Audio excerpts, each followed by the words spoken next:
Hello दोस्तों, मेरा नाम राजकुमार चौहान है। मैं एक कहानी बताने जा रहा हूँ एक एमबीए लड़का को, जो एमबीए कर चुका है, फिर भी उसे मजबूरन में ऑटो चलाना पड़ता है। ये कहानी में उसका नाम चेंज होगा। ये कहानी है एक एमबीए लड़का की, उसकी पिता की और उसकी लाइफ की। कहानी ये एक बहुत दूर गांव में बसा एक मनीष नाम का लड़का, इसका नाम चेंज किया है मैंने, मनीष नाम रखा है, मनीष नाम का लड़का। और उसकी पिताजी थे और उसकी अम्मा और उसकी एक बहन थी। क्या हुआ कि उसकी पिताजी ऑटो चला चला के उस लड़के को पढ़ाया, जैसे तैसे भी। अब उसकी एमबीए कंप्लीट हो गई। एमबीए कंप्लीट होने के बाद अब वो उसे नौकरी की तलाश में लगी। सब लोग यही तो चाहते हैं कि पढ़ाई ख़त्म हो जाए और नौकरी मिले और अच्छा से ज़िंदगी कटे, और वो भी वही चाह रहा था। तो वो क्या किया कि एमबीए की नौकरी कंप्लीट हो गई थी, पढ़ाई कंप्लीट हो गई थी। नौकरी ढूंढने के लिए अब वो शहर गया। शहर में अपना सब डॉक्यूमेंट दिखाया, लेकिन हर जगह से उसे रिजेक्ट कर दिया गया, उसे नौकरी नहीं मिली। ऐसे ही नौकरी ढूंढते उसे लगभग 6 महीना जितना हो गया था। और उसके पिताजी भी अब टेंशन में आने लगे कि अब ये एमबीए तो कंप्लीट कर लिया, इसे नौकरी भी नहीं मिल रहा, तो कोई काम करे, दूसरा काम करे, नौकरी की आस छोड़ दे। उसे यही बात समझाने लगे। फिर 1 डेढ़ महीना बाद बीत भी गया, फिर उसे नौकरी नहीं मिली। फिर उसके पिताजी बोले, ऑटो चला ले बेटा, ये अपने काम है, अपने ऑटो रहेगी, जितने प्रॉफिट आएगा वो अपना आएगा। फिर भी वो लड़का क्या बोला कि मैं पढ़ा लिखा हूँ और मेरा स्टेटस कुछ अलग है, आपसे कुछ अलग है, मैं ऑटो कैसे चला सकता हूँ। तो ये बोल के फिर से वो नौकरी ढूंढने चला गया। अब वो नौकरी के फिर 1.5 2 महीने बाद नौकरी नहीं मिले। फिर 1.5 2 महीने बाद वो बहुत परेशान हो गया। और रोज़ रोज़ इधर उसके पिताजी घर में ताने मार रहे थे, तू एमबीए कर लिया, कंप्लीट कर लिया, कुछ कर नहीं रहा है, तेरे बहन की शादी भी कराना है। अब वो उसके पिता होने के नाते तो उन्हें सोचना पड़ेगा ना, बेटा कुछ कमा नहीं रहा है, बेटी बड़ी हो गई है, शादी कराना है। तो यही बात अपने बेटा को समझाने चाहता था कि ऑटो चला के कुछ कमाए, ताकि कुछ साल बाद अपने बेटी को शादी कर सकता हूँ। पर वो लड़का समझ नहीं रहा था, और नौकरी मिले भी कैसे मिले। अब उसकी तकदीर में कुछ और लिखा था, इसलिए नौकरी नहीं मिल रही थी। वो बताएंगे आगे जाके क्या लिखा था। तो क्या हुआ कि वो बहुत परेशान हो गया और लौटते वक्त घर आया। और घर आया तो एक पीपल के पेड़ थे और बगल में पानी थे, पानी या गड्ढा वड़ा। वहीं बैठ के अपनी किस्मत पर रो रहा था। और एक बोतल था, बोतल जहर का था। अब सोच रहा था अपने पूरे पास्ट को, कितना मेहनत करके पिताजी पढ़ाया, एक एक पैसा जोड़ के पढ़ाया। आज मैं उन्हें नौकरी नहीं मिल रही, कमा के कुछ नहीं दे रहा हूँ। ये मेरे लिए बहुत शर्मिंदे की बात है, मैं मर ही जाऊँ इससे बेहतर। तो वो शीशी हाथ में लेके ये सोच रहा था, तब भी उसका दोस्त खेत, वो जो पीपर के पेड़ और गड्ढा था वो खेत के आसपास ही था। तो उसके दोस्त खेत से घूम के आ रहा था, तो उसे देखा। तो उससे पूछा, अरे दोस्त, तुम इधर क्या कर रहे हो। तो वो अपना तकलीफ़ बताया कि देख भाई, मेरे नौकरी खोजते हुए लगभग साल से ज़्यादा हो गया, मैं एमबीए कंप्लीट कर चुका हूँ और मुझे कोई नौकरी नहीं मिल रही है।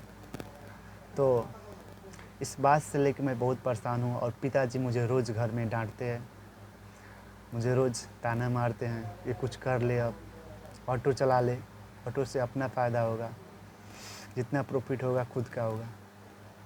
और मैं ऑटो कैसे चला सकता हूँ, एक मेरा अलग ही स्टेटस है।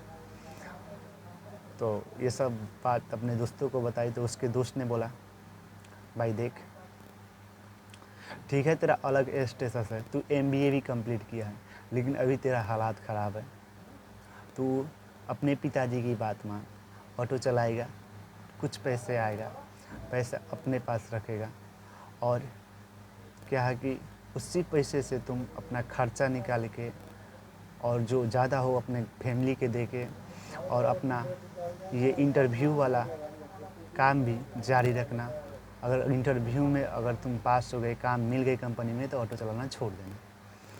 ये कह के समझाया तो शायद वो बात अच्छा लगा उस लड़के को, वो समझ गया और घर गया और पिताजी से कहा, पिताजी मैं भी ऑटो चलाऊंगा और ऑटो चलाते चलाते मैं नौकरी खोजूंगा, अगर नौकरी मिल गई तो मैं ऑटो चलाना छोड़ दूंगा।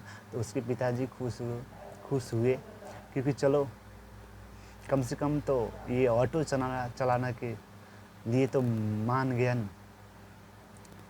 तो वो किराए पर एक ऑटो मंगा दिए उसे। एक अपने पास तो उसकी खुद की ऑटो थी तो वो खुद चलाते थे और एक किराए पर ऑटो मंगा दिए। अब दोनों चलाने लगे। क्या हुआ कि ऐसे ही चलाते रहा और कंपनी में जॉब मतलब खोजता रहा। जॉब मिला नहीं, बस इसी दौरान 5-6 महीने बाद एक लेडी उसकी ऑटो में बैठी और वो ऑटो लेके जा रहा था। तभी उस लेडी को फ़ोन में कॉल आया और कॉल उसकी बहन की थी, छोटी बहन के। और वो फ़ोन ये आया कि पापड़ बनाने के ज़्यादा ऑर्डर मिल चुके हैं और ऑर्डर मिलने के कारण ज़्यादा आदमी चाहिए और एक सेल्समैन भी चाहिए जो मार्केट में इस पापड़ को पहुंचा सके। तो ये सब बात लाउड स्पीकर करके वो बात कर रही थी वो लेडी, क्योंकि ऑटो चलाने वक्त थोड़ा आवाज़ आता है तो आवाज़ में वो बातें अच्छा नहीं सुनाई देगा, इसीलिए वो सब आवाज़ खोल के बातें कर रहे थे।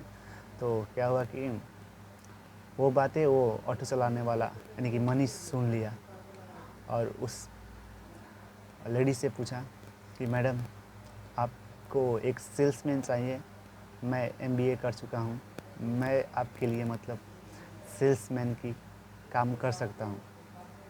तो उसने कहा ठीक है, मेरे घर पे चलो, अभी मैं वहीं पर अपने सिस्टर से भेंट करा दूँगा यानी कि मिलवा दूँगा और तुम अगर सेल्समैन के लिए परफेक्ट हो तो मेरे सिस्टर चूज़ करेगी और काम मिल के करेंगे। तो वो गया तो देखा कि उसकी जो स्कूल टाइम की, कैंपस टाइम की फ्रेंड थी वही उसकी सिस्टर थी, छोटी सिस्टर थी। वो देखते ही मतलब एकदम शॉक हो गया, क्योंकि वो उससे प्यार करता था और वो भी एक दूसरे से प्यार करते थे। तो शौक हो गया।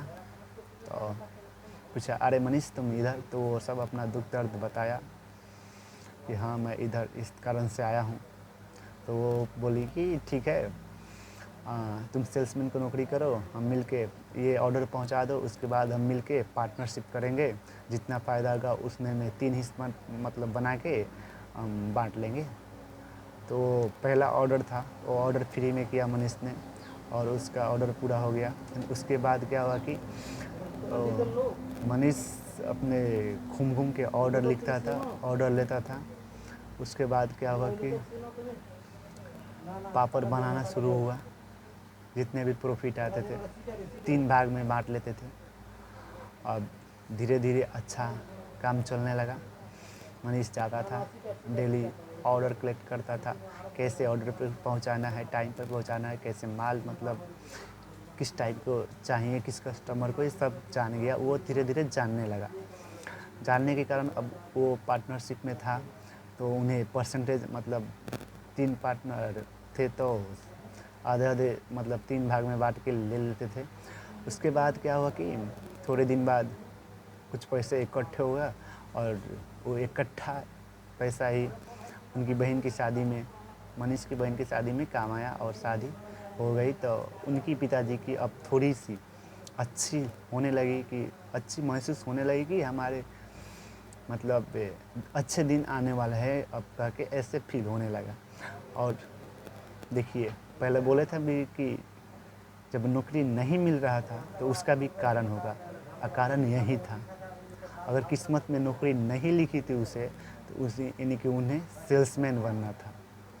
अगर किसी भी कारण आपको वो चीज़ नहीं मिल रहा, समझिए तुम्हारे नसीब में वो चीज़ है ही नहीं, तुम्हारे नसीब में दूसरा चीज़ है। तो उसे बड़े कंपनी में जॉब नहीं मिल रहा था, क्योंकि उन्हें सेल्समैन बनना था। सेल्समैन भी बन गए, उनका लव भी मिल गया, जो जिससे प्यार करते थे वो उसे भी पा लिया। अगर वो लड़का पहले जहर खा लिया होता तो आज वो सेल्समैन नहीं बनता, आज वो अपने बहन की शादी नहीं करा पाता, और आज वो अपना प्यार को नहीं पा पाता। तो इसीलिए कहते हैं कि धैर्य रखें, जो रास्ता देखे, छोटा बड़ा हो काम सब करते जाइए, जो नसीब में होगा वही होगा, बस तुम करते जाना। तो क्या हुआ कि अब आगे वो फैक्ट्री मतलब सब मेंटेनेंस हो गया, और आगे फिर से कंटिन्यू काम हुआ, और एक अलग घर लिया, रूम लिया, उसी रूम में सब फिर से सेटअप बनाया, और सेटअप बना के एक फिर से चालू किया। और चालू करने के बाद क्या हुआ कि वो ज़्यादा मतलब बिक्री होने लगी, पापड़ ही नहीं और भी आइटम मतलब बना बेचने लगे। और इधर क्या हुआ, कुछ दिन बाद शादी भी कर ली, मनीष और वो लड़की दोनों शादी भी कर लिया।